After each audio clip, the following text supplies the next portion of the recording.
किस पोस्ट पे है सर यहाँ? यहाँ पे हाथरस में जिला कार्यक्रम अधिकारी के रूप में जी मेरी पोस्टिंग है। तो सर यहाँ आपके दर्शना गांव पे जो आंगनबाड़ी केंद्र है, क्या वहाँ डीएम साहब का बेटा आता है पढ़ने के लिए?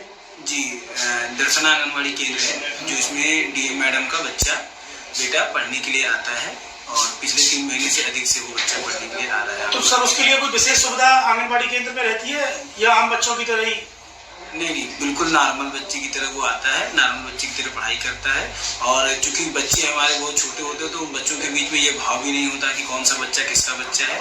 और ये जिलाधिकारी महोदय द्वारा भी इस तरह का कोई भी विशेष प्रोटोकॉल पालन करने के लिए हम लोगों को निर्देशित नहीं किया गया है। वो बच्चा सामान्य रूप से आता है, सामान्य रूप से बच्चों के साथ पढ़ता है, बच्चों के साथ खेल खेल में जो गतिविधियां आंगनबाड़ी कार्यकर्ती के द्वारा कराई जाती है उन्हीं के माध्यम से सीखता है। वही खाना पीना जी, जैसे बच्चे हार्ड कुक का खाना सामान्य के बच्चे खाते हैं उसी तरह से वो भी खाता है और सामान्य तरीके से। जिले में कहीं किसी और आंगनबाड़ी केंद्र पर किसी और अधिकारी का बच्चा भी इस तरीके से पढ़ने जाता है कि नहीं? अभी मेरी जानकारी में ऐसा नहीं है, क्योंकि हमारे केंद्र पे 6 साल से बड़े बच्चे नहीं आ पाते हैं। तो चूंकि जिन अधिकारियों के 6 साल से छोटे बच्चे होंगे वही आ पाते हैं, तो अभी मेरी जानकारी में और किसी का बच्चा भी ऐसा नहीं है। क्या मोटिवेशन लोगों को मिल रहा है इससे सबसे अच्छा जो मोटिवेशन ये होता है कि चूंकि आंगनबाड़ी और सरकारी स्कूलों के प्रति लोगों के अंदर ये भाव होता है कि नहीं, यहाँ अच्छी सुविधाएं नहीं मिलती हैं, यहाँ अच्छी चीजें नहीं होती हैं, वो लोगों के अंदर से ये भाव निकलता है कि नहीं, जब बड़े बड़े अधिकारियों के बच्चे पढ़ रहे हैं तो हमारे बच्चे भी पढ़ सकते हैं। सरकारी स्कूलों, सरकारी आंगनबाड़ी केंद्रों में भी अच्छी व्यवस्था मिलती है,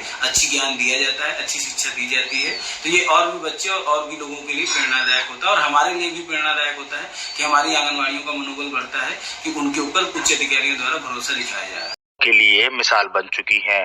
जी हां, अर्चना वर्मा ने सरकारी अफसर और कर्मचारियों के लिए मिसाल कायम की है और ऐसा हम इसलिए कह रहे हैं क्योंकि उन्होंने अपने 2.25 साल के बेटे अभिजीत का दाखिला किसी बड़े नर्सरी स्कूल की जगह आंगनवाड़ी में कराया है। जबकि आम तौर पर देखा जाता है कि किसी बड़े अधिकारी के बच्चे किसी इंटरनेशनल स्कूल में पढ़ते दिखाई देते हैं, लेकिन हाथरस की जिलाधिकारी के इस कदम ने सभी को चौंका दिया है। हाथरस की डीएम अर्चना वर्मा के पास एक बेटी और एक बेटा है। इन 2 बच्चों में से अपने 2.25 साल के बेटे अभिजीत का दाखिला किसी प्ले ग्रुप या किसी बड़े इंटरनेशनल स्कूल में नहीं कराया, बल्कि उन्होंने अपने आवास के पास ही गांव दर्शना के आंगनवाड़ी केंद्र में कराया है।